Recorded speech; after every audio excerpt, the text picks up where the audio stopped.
வணக்கம் இடம்பலம் நேயர்களே. இன்னைக்கு வந்து பார்த்தீங்கன்னா நம்ம ஆலோசனை சொல்கிறதுனால தான் உலகம் இயங்கி கொண்டிருக்கிறது அப்படிங்கிற ஒரு நினைப்போட நம்ம இருந்தோம் அப்படின்னா மக்களுக்கு நல்ல ஆலோசனை மட்டும் இல்லை, அரசாங்கத்துக்கே நம்மளால் வந்து சொல்ல முடியும். பல பேரும் வந்து பார்த்தீங்கன்னா கொடுக்குற ஆதரவு மூலியமாக தான் தினமும் நாங்கள் உட்காந்து வந்து பேசிகிட்டு இருக்கோம். எனக்கு சுய புராணம் பேச அவசியம் இல்லை, இருந்தாலும் நான் அரசாங்கத்துக்கு எடுத்துரைக்கும் இந்த ஆலோசனையின் பேரில் நான் எடுத்துரைக்கும் இந்த ஆலோசனையின் பேரில் இந்த குழந்தை அரசாங்கம் நடந்து கொண்டிருக்கிறது. அதாவது மாலதி, இதெல்லாம் கட் பண்ணுங்க எடிட்டர். No name calling. ஒரு ஃப்ளோல சொல்லிட்டாங்க. அதாவது நம்ம சொல்றதுனால தான் அரசாங்கமே இயங்குது. என்ன, என்னுடைய வார்த்தைகளை கேட்டுத்தான் அரசாங்கம் இங்கே இயங்கி கொண்டிருக்கிறது. இந்த அரசியல், இந்த ஆட்சி மாற்றத்திற்கு காரணமே நான் தான். இதற்கு முன்னால் நடந்த ஆட்சி மாற்றம், அதற்கும் காரணம் நான் தான். ஒவ்வொரு முறையும் ஆட்சி மாற்றத்தை கொண்டு வருவேன், அப்புறம் அந்த ஆட்சியாளர்களை பற்றி கண்ணாபினா என்று பேசுவேன். அவர்களை பற்றி மட்டும் கிடையாது, அங்கே இருக்கக்கூடிய மற்ற எல்லாரை பற்றியும் நான் எல்லா பக்கமும் கம்பு சுற்றுவேன். என் மீது யாரும் வழக்கு போட்டக்கூடாது அப்படின்ற ஒரு மனப்பான்மையில் தன்னை சுற்றி மட்டுமே எல்லாமே இயங்கி கொண்டிருக்கிறது அப்படின்னு நினைக்கக்கூடிய நபர்களுக்கு மத்தியில் நாம் நம்ம மனசில் இருக்கிறது மட்டும் பேசுவோம், கேட்குறவங்க கேட்கட்டும்.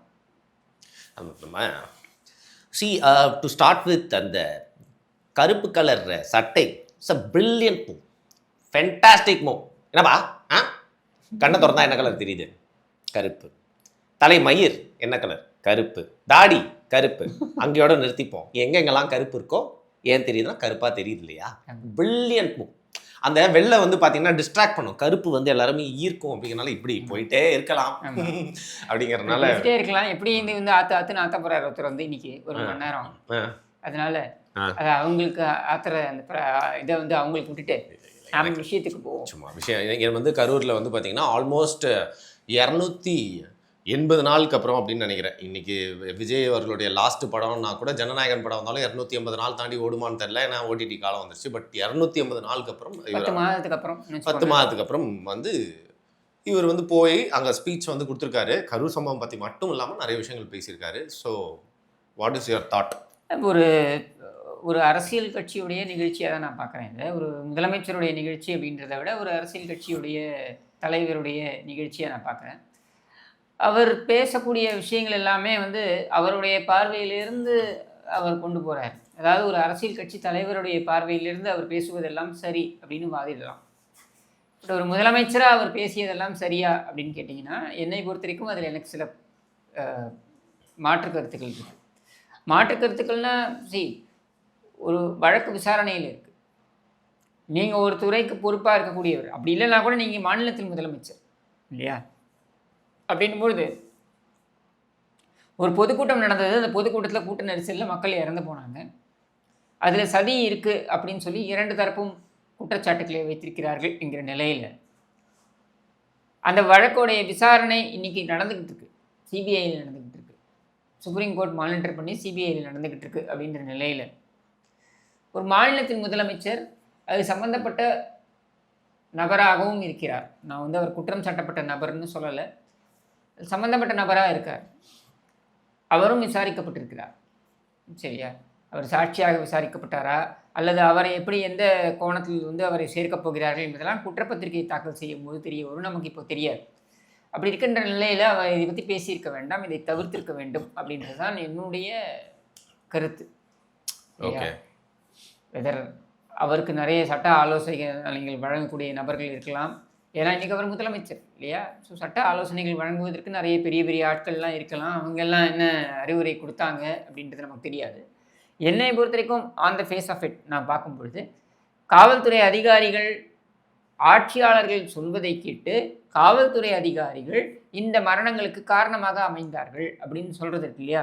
இதை முழுமையாக நான் நிராகரிக்கிறேன். ஆட்சியாளர்கள் நீங்கள் கண்டுக்காதீங்கன்னு சொல்லியிருக்கலாம். அதாவது கூட்டம் நடக்குது, கூட்டம் பெருசாக போகுது, கட்டுக்கடங்காமல் நடக்குது வருது, கண்டுக்காமல் விடுங்க அப்படின்னு ஆட்சியாளர்கள் சொல்லியிருப்பதற்கு வாய்ப்புகள் இருக்குது. நான் அதுக்காக அப்சர்வ் பண்ணல. கடந்த ஆட்சியாளர்கள் மேலே தவறே இல்லைன்னு நான் சொல்லலை, புனிதப்படுத்தலை அவங்கள நான் புனிதப்படுத்தலை. அவங்க மேலே அவங்களுக்கு பொறுப்புன்னு தான் நான் சொல்கிறேன். குற்றச்சாட்டே நம்ம தான் முதல்ல, அதுக்காக எஃப்ஐஆரே வாங்கினவன் தான். சரியா? அதனால் அதை நான் அப்படி சொல்லலை. பட் காவல்துறையினர் வந்து வேண்டுமென்றே இதை செய்தார்கள், அதனால தான் இந்த மரணங்கள் அப்படின்னு சொல்கிறது இருக்கு இல்லையா? இதை ஒரு முதலமைச்சரே பேசுவது என்பது தவறு. இதை இப்போ சில நாட்களுக்கு முன்னர் ஒரு அமைச்சர் பேசினார், யார், ஆதவ் அர்ஜுன் பேசினார், அதுவும் தவறு. திமுக இது சார்ந்து உச்சநீதிமன்றத்துக்கு போனாங்க. ஆனால் அவங்க பண்ண தப்பு என்னென்னா, முதலமைச்சர் கரூருக்கு செல்லக்கூடாது, முதலமைச்சர் இது குறித்து பேசக்கூடாது அப்படின்னு சொல்லி ஒரு தடையை வாங்க பார்த்தாங்க. அதுக்கு மறுத்து விட்டது நீதிமன்றம். என்ன சொல்லிடுச்சுன்னா, நீங்கள் நீதிமன்ற அவமதிப்பு நீங்கள் ஃபைல் பண்ணுங்கள் சம்மந்தப்பட்ட அமைச்சர் மீதும் நீதிமன்றம். ஏன்னா அந்த அமைச்சர் பகிரங்கமாக சொல்கிறார். என்ன சொல்கிறார்? காவல்துறை தான் கொன்றதுன்னு சொல்கிறார். கூலிப்படையாக காவல்துறையை வைத்து அப்பொழுதைய ஆளுங்கட்சி கொன்றார்கள்னு சொல்கிறார். சரியா? நீ ஆளுங்கட்சி மேலே நீ குற்றம் சொல்வது என்பது வேற. பட் ஒரு காவல்துறையை நீ வந்து பகிரங்கமாக இந்த மாதிரி குற்றம் சாட்டுவது, அதுவும் அரசாங்கத்தில் இருந்துக்கிட்டே நீ செய்கிறது அப்படின்றது, அப்போ அங்கே இருக்க காவல்துறையினர் எப்படி ஒத்துழைப்பாங்க இந்த இன்வெஸ்டிகேஷனுக்கு? இவர் தான் எங்கள் போலீஸ் மந்திரி. அப்போ போலீஸ் எப்படியாவது இவருக்கு எதிராக சாட்சி சொல்லுவாங்களா? சொல்லணும்னு இருந்தாலும் சொல்லுவாங்களா? இந்த இன்வெஸ்டிகேஷன் நேர்மையாக நடக்குமா? ஒரு ஜென்ரல் ஒரு காமன் மேனாக அந்த கேள்வி கேட்குறேன். பாலிடிக்ஸ் பற்றி தெரியாதவங்க கூட இந்த கேள்வி கேட்டால் இல்லைங்க அப்படின்னு தான் ஓப்பனாக சொல்லுவாங்க இல்லையா? அப்போ நீங்கள் ஒரு காவல்துறையை தன் கட்டுப்பாட்டில் வைத்திருக்கின்ற ஒரு முதலமைச்சர், கரூரில் காவல்துறை வந்து என்னை தவறாக வழி நடத்தியது, என்னை வந்து உள்ளே கூட்டு போனாங்க அப்படின்ட்டு தெளிவாக காவல்துறையினர் இவங்களுடைய ஆட்கள்கிட்ட வராதிங்க, இங்கே பிரச்சனை இருக்குது அப்படின்னு சொன்ன ஒளிநாடாக்கள் பதிவு செய்யப்பட்டிருக்கின்றன. இது வந்து சமர்ப்பிக்கப்பட்டிருக்கின்றன அப்படின்ற நிலையில், விசாரணையில் அப்படின்ற நிலையில் அந்த ப்ரெஸ் மீட் நடக்குது. இது சம்பவம் நடந்த உடனே ஒரு ப்ரெஸ் மீட்டை காவல்துறையினர் நடத்துகிறாங்க. அப்போ கூட நம்ம கண்டனம் தெரிவித்தோம். என்ன சொன்னோம்? காவல்துறையினர் இந்த ப்ரெஸ் மீட்டை நடத்தக்கூடாது, ஆட்சியாளர்கள் நடத்திட்டு போட்டோம், காவல்துறையினர் ஏன் நடத்துகிறீங்க, பொலிட்டிக்கல் ஸ்டேட்மெண்ட்டை கொடுக்காதீங்கன்னு நம்ம அப்போ சொன்னோம் இல்லையா? அதே குற்றச்சாட்டை இப்போ இவங்க மேலேயும் நம்ம வைக்கிறோம். அந்த ப்ரெஸ் மீட்லேயே காவல்துறையினர் மிக தெளிவாக, அந்த டிஎஸ்பியா எஸ்பிஓ அவர் வந்து ரொம்ப தெளிவாக சொல்கிறார். என்ன சொல்கிறாரு? இந்த இடத்துல வந்து கூட்டம் வந்து கட்டுக்கடமாக போகுது, நிலைமை ரொம்ப மோசமாக இருக்குது, நீங்கள் வராதிங்கன்னு நாங்கள் அட்வைஸ் பண்ணோன்னு பொருள்பட அவர் சொல்கிறார். அப்படின்னும் பொழுது அதை மீறி வந்தது நீங்கள், தாமதமாக வந்தது நீங்கள். சரியா? எதற்காக தாமதமானது அப்படின்றதுக்கு உங்களுக்கு 1000 காரணங்கள் இருக்கலாம். அதெல்லாம் நீங்கள் போய் விசாரணை ஆணையத்தில் நீங்கள் சமர்ப்பிச்சுக்கோங்க. அதுக்கப்புறம் நீங்கள் மக்கள் மத்தியில் வந்து பேசுங்க. விசாரணை முடிந்து அறிக்கை சமர்ப்பிக்கப்பட்டு விட்ட பின்னர் நீங்கள் வந்து தாராளமாக பேசுங்க. இதெல்லாம் நடக்கிறதுக்கு முன்னாடியே நீங்கள் போய் அங்கே நின்று பேசுவீங்க அப்படின்னா என்ன எடுத்துக்கிறது? இது இன்னப்ராப்ரியேட் அப்படின்னு தான் நான் பார்க்குறேன். இதுக்கு வந்து அவங்களுடைய கட்சிக்காரங்க வந்து முட்டு கொடுக்கலாம், 1000 பேசலாம். சரியா? ஒரு பொது மக்களாக நடுநிலையாக பார்க்கக்கூடியவர்களாக இருந்தால் கண்டிப்பாக முதலமைச்சருடைய இன்றைய பேச்சு என்பது இதையொட்டி அவர் பேசிய கருத்துக்கள் தவறு. ஓகே, அவருக்கு முற்றிலுமா ஒருத்தவங்க பார்த்தீங்கன்னா கண்மூடித்தனமாக முட்டு கொடுக்குதுன்னு சொல்லுவாங்க. இன்னைக்கு அவர் கரூர் சம்பவத்தை பற்றி ரொம்ப ஒரு துக்கமான விஷயத்தை பற்றி பேசிட்டு இருக்காரு. கீழே வந்து ஏன்னு கத்திக்கிட்டே இருந்தாங்க. ஸோ மக்களோட மனநிலை வந்து பார்த்தீங்கன்னா எல்லா மக்களையும் சொல்ல, சில பேரோட மனநிலை எப்படி இருக்குது அப்படிங்கிறத புரிஞ்சிக்கவே முடியல. நீங்கள் எதுக்காக அந்த கூட்டத்தை கூட்டினீங்க? ஒரு துக்க நிகழ்வை பற்றி பேசுகிறோம், அட்ரஸ் பண்ணுறோம். அப்படின்னு தேர்தல் பிரச்சாரமா, இடைத்தேர்தல். அப்போ நீங்கள் பிரச்சாரமாக தான் நீங்கள் கொண்டு போகிறீங்க. அப்போ 41 பேருடைய உயிரை வந்து மையமாக வைத்து நடத்தப்பட்ட அந்த கூட்டம், இப்போ நடத்தப்பட்ட அந்த கூட்டம் என்பது கடைசியில் இடைத்தேர்தலுக்கு வாக்கு சேகரிப்பாக தானே போய் முடிஞ்சிருக்கு. கரெக்ட். நீங்கள் இந்த விஷயத்தை கேட்டதுனால கரெக்டாக நான் அதை பற்றி தான் என்னோட நெக்ஸ்ட் கேள்வி இருக்குது. ஸோ செந்தில் பாலாஜி அவர் தேடிட்டு இருக்காங்க. இவர் ஆட்சி தேடலை. இப்போ தேடலை. இந்த முதலமைச்சர் அவர் ஓடுன்னு ஓடிக்கிட்டு இருக்காருன்னு சொன்னார் இல்லையா? செந்தில் பாலாஜி ஓடலை.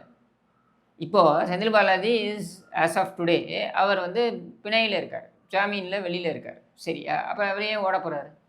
இன்னொன்று, உங்களுடைய நோக்கம் கரூர், இப்போ நீங்கள் செந்தில் பாலாஜி மேல் நடவடிக்கை எடுக்கணும்னு நீங்கள் நினைத்திருந்தீங்கன்னா அந்த வழக்கு சம்மந்தமாக நீங்கள் நடவடிக்கை எடுத்துருக்கணும். எடுத்தீங்களா? ஏதாவது நீங்கள் நடவடிக்கை எடுத்தீங்களா? அந்த வழக்கு சம்மந்தமாக, கரூர் சம்மந்தமாக ஏதாவது நடவடிக்கை எடுத்தீங்களா? எடுக்கலை. அடுத்தது, நீங்கள் உண்மையிலேயே செந்தில் பாலாஜியோட ஊழல் சம்மந்தப்பட்ட அவர் மேலே வைக்கப்பட்டிருக்கின்ற ஊழல் குற்றச்சாட்டுகள் குறித்து நீங்கள் நடவடிக்கை எடுத்துருக்கணும்னா அது சம்மந்தமாக நீங்கள் துரிதமாக நடவடிக்கை எடுத்துருக்கணும். எடுத்தீங்களா? எடுக்கலை. மாறாக நீங்கள் என்ன பண்ணுறீங்க? முதலமைச்சர் இந்த ஆட்சி நடத்துவது பொறுத்து கொள்ள முடியாமல் இந்த ஆட்சியை கவிழ்க்க வேண்டும் என்பதற்காக எம்எல்ஏக்களிடம் பேரம் பேசினார் அப்படின்ற ஒரு குற்றச்சாட்டு மேலே நீங்கள் ஒரு வழக்கை பதிவு பண்ணுறீங்க. சரியா? என்ன சாட்சியின் அடிப்படையில் நீங்கள் பதிவு பண்ணீங்கன்றது நம்ம எதுக்குமே தெரியாது, யாருக்குமே தெரியாது. நீங்களா சில விஷயங்களை சொல்லியிருக்கீங்க. அதாவது 35 கோடி ரூபாய்க்கு பேரம் பேசியிருக்கிறார்கள். யார்கிட்ட? இந்த ஆளுங்கட்சி எம்எல்ஏக்கள்கிட்ட பேசியிருக்காங்க. எத்தனை எம்எல்ஏட்ட பேசினாங்க? யார் யார்கிட்ட பேசினாங்கன்னா, ஒரு எம்எல்ஏட்டேருந்து ஒரு கம்ப்ளைண்ட் வந்திருக்கு. சரி. ஒரே ஒரு எம்எல்ஏட்டேருந்து ஒரு கம்ப்ளைண்ட். அதுவும் யாருக்கு எதிராக வந்திருக்கு? செந்தில் பாலாஜிக்கு எதிராக வந்திருக்கா? இல்லை. செந்தில் பாலாஜிக்கு நெருக்கமாக இருக்கக்கூடியதாக சொல்லப்படுகின்ற நபர்கள் மீது குற்றச்சாட்டை வைத்திருக்கிறார் அந்த எம்எல்ஏ. இவர்கள் என்னிடம் தொடர்பு கொண்டு பேசினார்கள். நாங்கள் 35 கோடி ரூபாய் வரைக்கும் தருகிறோம் என்று சொன்னார்கள் அப்படின்ட்டு. அப்புறம் ஒரே ஒரு ஆடியோ கிளிப்பிங் மட்டும் வெளியில் விட்டுருக்கீங்க. அந்த ஆடியோ கிளிப்பிங்கில் அவர் என்ன பேசுகிறாரு? இல்லைங்க, நான் அது அமைச்சர் தான் பேசுகிறார். இந்த அமைச்சர் இந்த ஆளுங்கட்சி எம்எல்ஏ தான் பேசுகிறாரு. என்ன பேசுகிறாரு? இல்லைங்க, நான் அப்படிலாம் கிடையாதுங்க, நான் அந்த மாதிரி கிடையாதுங்க, இதுக்காக என்கிட்ட தொடர்பு கொள்ளாதீங்க, இப்படி தான் அவர் பேசுகிறாரு. எதிர்த்தரப்பில் அவங்க என்ன சொல்கிறாங்க? இல்லைங்க, அதுக்காக நான் சொல்லலைங்க, உங்ககிட்ட நான் பேசணும்னு நினைக்கிறோம், இப்படி தான் அந்த பேச்சு போகுது. சரியா? எடுத்த எடுப்பிலேயே இது காசுக்காக தான் பேசினார்களா நம்ம முடிவு வர முடியுமான்னா முடியாது. நம்ம அந்த we can come to that conclusion yet. But இங்கே என்னன்னா, அதன் அடிப்படையில் நீங்கள் ஒரு வழக்கை போட்டிருக்கீங்க. அந்த வழக்கில் அவர் பிணையில் இருக்கார். அதுவும் நீங்கள் ஏன் போட்டிருக்கீங்கன்னு சொல்லப்படுகிறது அவங்க தரப்புலன்னா, நான் திமுகவுக்கு இதுக்காக சொம்பு தூக்கலை, இல்லை அவங்களுக்கு முட்டு கொடுக்கல.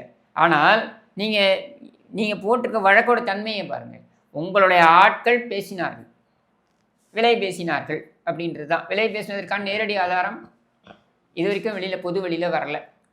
உங்ககிட்ட இருக்குன்னா நீங்கள் சமர்ப்பிக்கும் போது தான் அது என்னன்னு தெரியும். இது வரைக்கும் நமக்கு தெரியாது. சரியா? அடுத்தது அந்த ஒளிநாடால பெருசாக எதுவுமே கிடையாது. சரியா? அந்த ஒளிநாடாவுக்கே நீங்கள் அவர் மேலே வழக்கு போடணும்னா முதலமைச்சர் மேலே என்ன வழக்கு போடலாம்? சிவி சண்முகம் அவர்களுடைய அலுவலகத்துக்கு போய் அங்கே இருக்கக்கூடிய எம்எல்ஏக்கள், அவங்க யாருடைய எம்எல்ஏக்கள்? அதிமுகவுடைய எம்எல்ஏக்கள். அதிமுகவுடைய எம்எல்ஏக்களை நம்பிக்கை வாக்கெடுப்புக்கு முன்னால் ஒரு சாராரை, அதாவது 28 பேரோ 30 பேரோ இருந்தாங்க அன்றைக்கி, அவங்க எல்லாரையும் நேரடியாக சந்திச்சிருக்காரு முதலமைச்சர். அப்போ அவங்கள்ட்ட என்ன பேசினார்? இது எல்லாரும் வெளிப்படையாக பார்த்தோமா இல்லையா? என்ன பேசினார்? ஆதரவு கேட்டாரா? ஆதரவு கேட்டார் என்றால் அது அந்த கட்சிக்கு எதிராக செய்கின்ற செயல் இல்லையா? அந்த கட்சியில் இருக்கக்கூடிய எம்எல்ஏக்களை பேரம் பேசுவதாக எடுத்துக்கொள்ள முடியாதா? அப்போ அது குதிரை பேதம் இல்லையா? இதே குற்றச்சாட்டை அந்த எம்எல்ஏக்கள்கிட்ட கம்ப்ளைண்ட் வாங்கினாங்கன்னாக்க இந்த காவல்துறை பதிவு செய்யுமா, இல்லை சிபிஐ பதிவு செய்யுமா? யார் பதிவு செய்வாங்க? கரெக்ட். இப்போ முதலமைச்சர் செய்தால் சரி, செந்தில் பாலாஜி செய்தால் அது குற்றம் என்று சொல்வீர்களா? சரி, செந்தில் பாலாஜி செய்ததற்கு நேரடியான சாட்சி ஏதாவது இருக்கா? எதுவுமே கிடையாது. இதெல்லாம் ஏன் நான் சொல்கிறேன்னா, திரும்பவும் ஒரு அரசு செயல்பாடு சரியாக இருந்தால் சரி, என்ன ஒரு அரசு காழ்ப்புணர்ச்சியுடன் செயல்படுகிறது என்றால் காழ்ப்புணர்ச்சியுடன் செயல்படுகிறதுன்னு சொல்கிறதுக்கு எனக்கு என்ன தடுக்கிறதுக்கு எனக்கு எதுவுமே இல்லையே. என்ன தடுக்கிறதுக்கு எதுவுமே இல்லையே. அப்போ நான் வெளிப்படையாக சொல்கிறேன். சரியா? ஏற்றுக்காமல் போங்க, அதான் உண்மை தான். மேலாப்பில் நீங்கள் பார்க்கும்பொழுது, ஏன்னா இந்த வழக்கு சம்மந்தப்பட்ட என்ன பொதுவெளியில் இருக்குன்றதை எடுத்து பாருங்கள். பொதுவெளியில் இருக்கக்கூடியது இவை தான். அப்போ இந்த ஆதாரங்களை வைத்து பார்க்கும் பொழுது, நீங்கள் வெளியிட்டிருக்கின்ற ஆதாரங்களை வைத்து பார்க்கும் பொழுது, செந்தில் பாலாஜிக்கு நெருக்கமாக இருக்கக்கூடியதாக சொல்லப்படுகின்றவர்கள் எப்படி இருக்கு பாருங்க. செந்தில் பாலாஜிக்கு நெருக்கமாக இருக்கக்கூடியவர்களாக சொல்லப்படுகின்றவர்கள் ஒரே ஒரு எம்எல்ஏவை தொடர்பு கொண்டு ஏதோ ஒன்று பேசியிருக்கிறார். என்ன பேசினார் தெரியாது.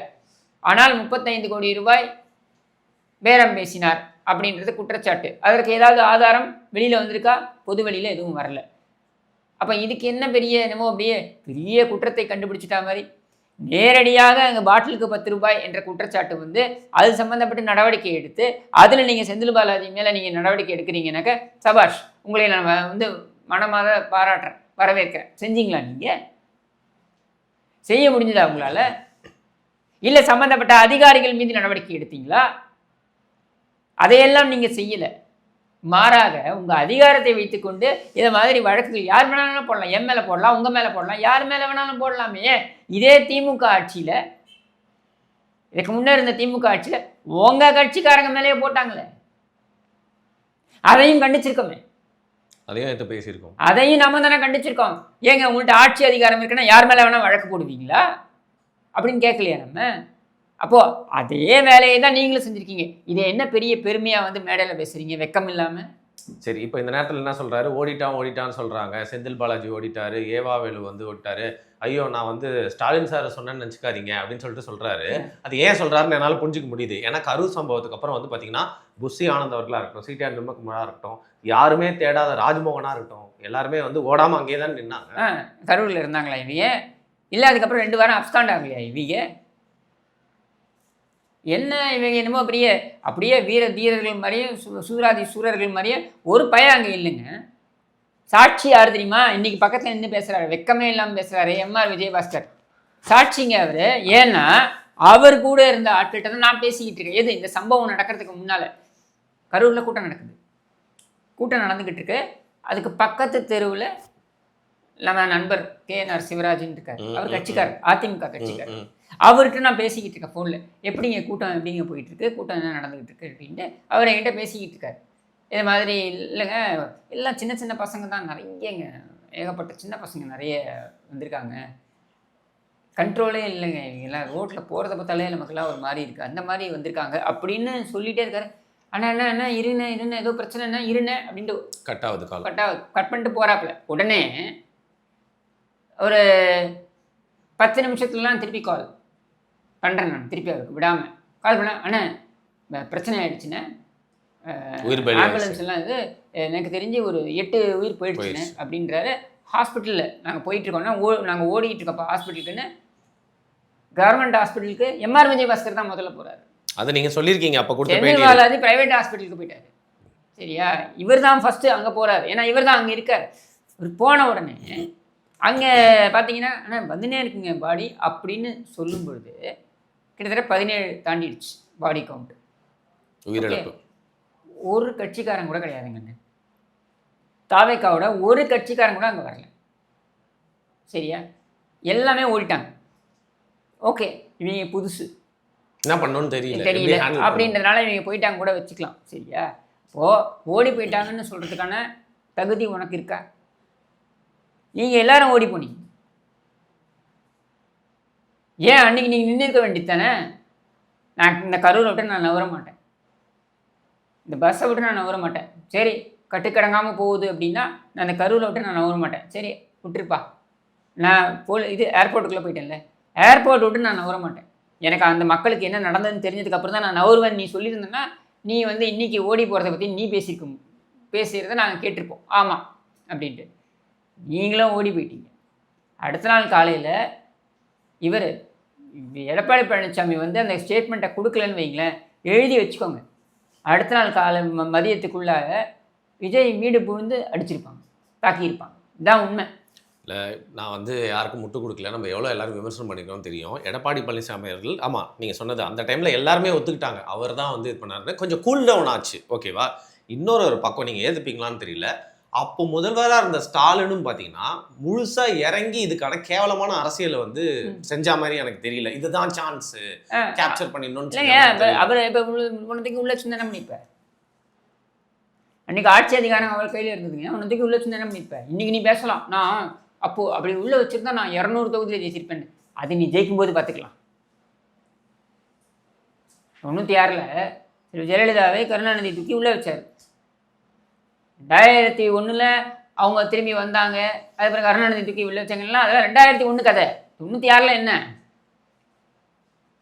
அதே மாதிரி 2001 அதுக்கப்புறம் ஜெயலலிதா கருணாநிதி தூக்கி உள்ளே வச்சாங்க. 2006 அதுக்கப்புறம் கருணாநிதி திரும்பி வந்தாருன்றதுலாம் 2006 கதை. சரியா?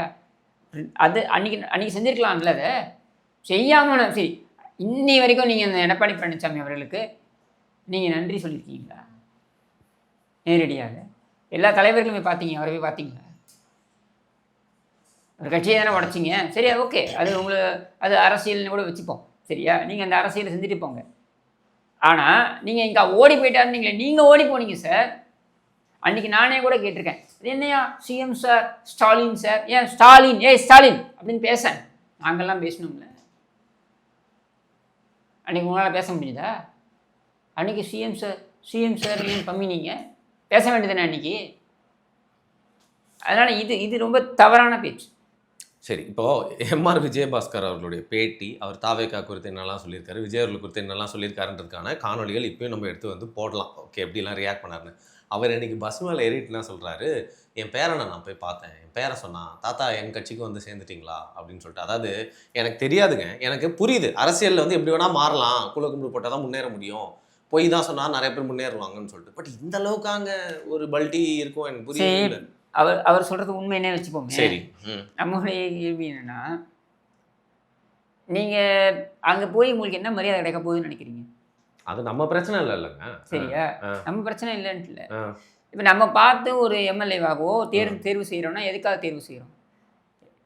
செந்தில் பாலாஜிக்கு துணிச்சலாக எதிர்த்து நின்றார் அப்படின்றதுக்காக தான் எம்ஆர் விஜயபாஸ்கருக்கு நம்ம ஆதரவு கொடுத்தோம். சரியா, அதே மாதிரி அதிமுகவில் அவர் வந்து அவரை பிரச்சாரத்தை மேற்கொண்டார், அதிமுகவினர் சேர்ந்து கொண்டு வந்து தான் உங்களை வந்து எம்எல்ஏ ஆக்கினாங்க. அப்படின்னும் பொழுது நீங்கள் அங்கே போய் நின்றுட்டு என் பேரன் சொன்னான், ஏன் உங்கள் பேரன் அதுக்கு முன்னாடி சொல்லலையா? எலெக்ஷன் பண்ணி உங்கள் பேரனை நீங்கள் பார்க்கலையா? எலெக்ஷனுக்கு அப்புறம் தான் உங்கள் பேரனை பார்த்தீங்களா? என்ன பேச்சு இது?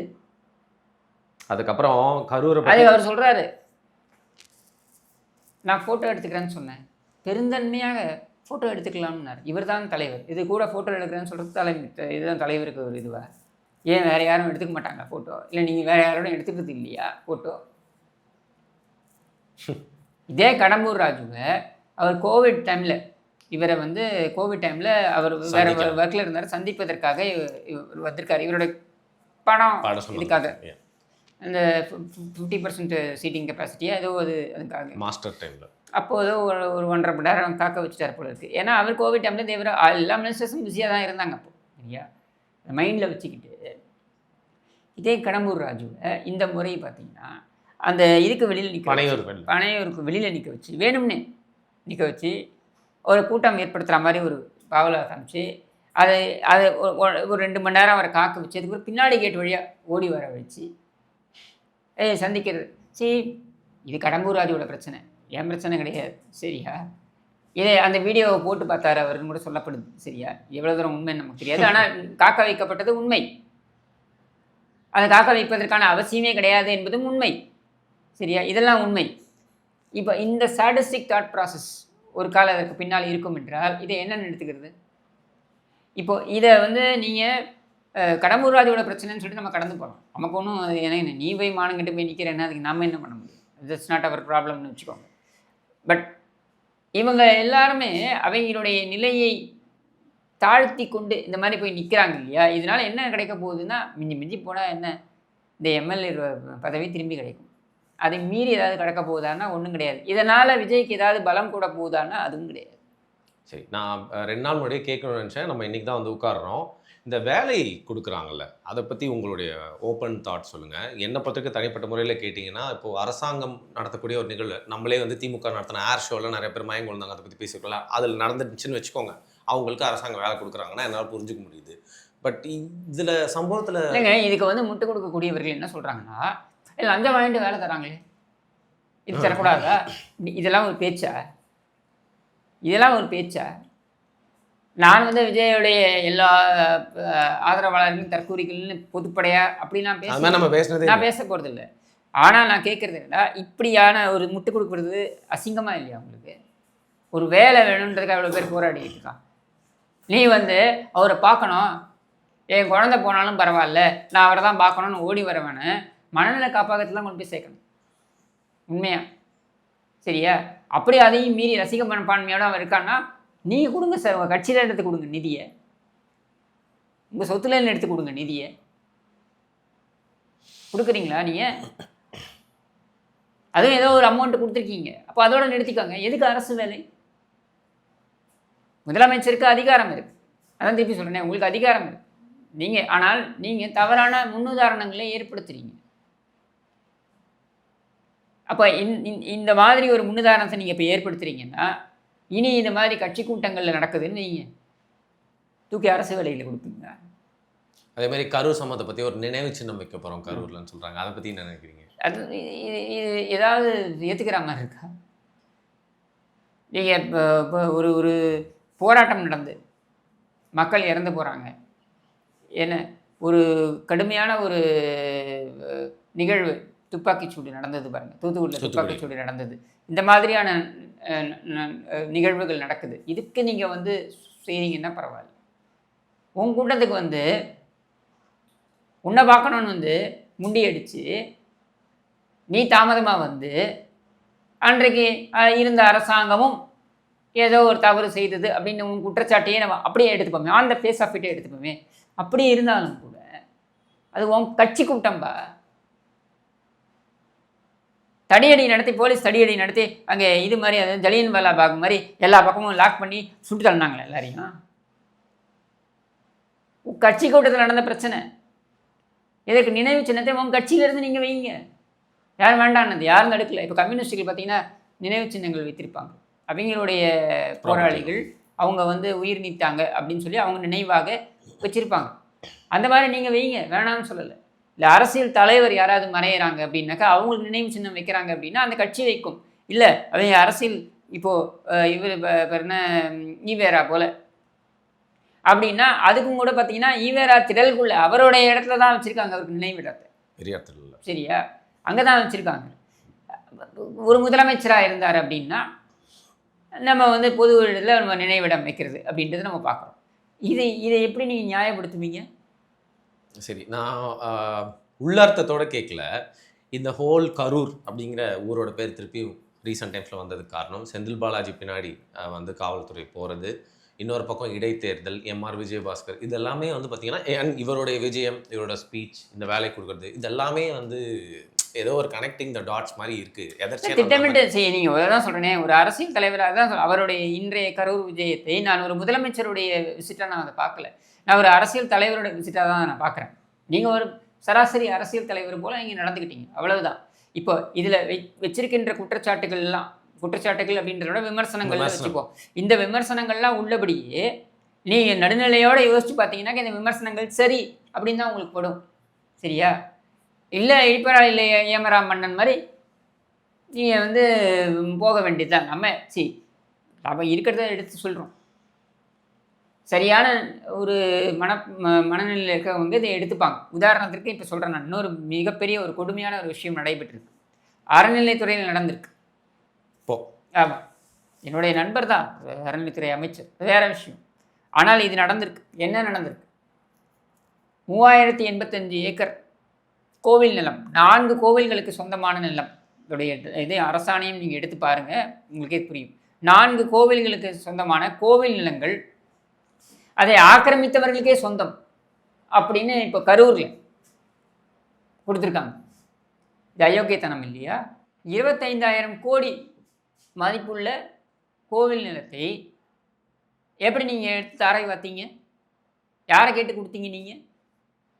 இது திமுக ஆட்சியில் கூட நடக்காத கொடுமைங்க. இது எப்படி நீங்கள் அறநிலையத்துறையை வந்து கொடுப்பதற்கு இவர்களுக்கு என்ன அதிகாரம்? அரசாங்கம் எப்படி இதை வந்து எடுத்து கொடுக்குது? தாரை வாக்குறது என்க்ரோச்சர்ஸ். அவங்க வந்து இந்த கோவில் நிலங்களை ஆக்கிரமித்தவர்களுக்கு 3085 ஏக்கர் 4 கோவிலுக்கு சொந்தமான நிலத்தை, கோவில் சொத்து குலநாசம், இப்படி எடுத்து கொடுப்பீங்களா? இந்த அரசாங்கம் இந்த அயோக்கியத்தனத்தை செய்திருக்கிறது. இதை நீங்கள் சுட்டி காட்டாமல் இருக்கணுமா? இதையும் வேடிக்கை பார்த்துட்டு போகணுமா? இல்லை இதுக்கும் வந்து முட்டு கொடுக்க போறீங்களா? இப்போ நிறைய பேருக்கு தெரியாமல் இருக்கலாம். இதன் மூலயமா நம்ம தெரியட்டும், மக்கள் பார்க்கட்டும், தெரிஞ்சுக்கிட்டோம். சரி, இதை பார்த்துட்டு இருக்க டிவிகே நண்பர்களாக இருந்தாலும் சரி, நீங்கள் வந்து ஒரு தலைபட்சமாக இல்லாமல் நியாயமான கன்ஸ்ட்ரக்டிவ் கிரிட்டிசிசம் இல்லை ரெஸ்பான்ஸ் என்ன நீங்கள் பார்த்தா உங்களுக்கு என்ன தோணுதுன்றதை மறக்காமல் கீழே கமெண்ட் பண்ணுங்கள். மிக்க நன்றி.